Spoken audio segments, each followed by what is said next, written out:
ওই হ্যাঁ বল। খাবি? তুই তো অনেক দূরে, কেমনে কি? বিকাশ নাম্বার দে, পাঠিয়ে দিতেছি। কোন খাবারের কথা বলতেছো? নাইস। বিকাশে কেমনে? আরে আজ আম্মু গরুর দুধ জাল দিচ্ছে, আমি তো খাই না, তাই তোরে টাকা পাঠাইতেছে, তুই কিনে খাবি।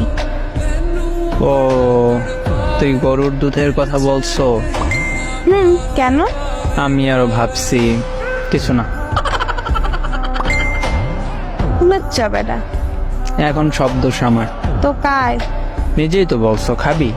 সব নেগেটিভ ভাবো তো আমার কি দোষ?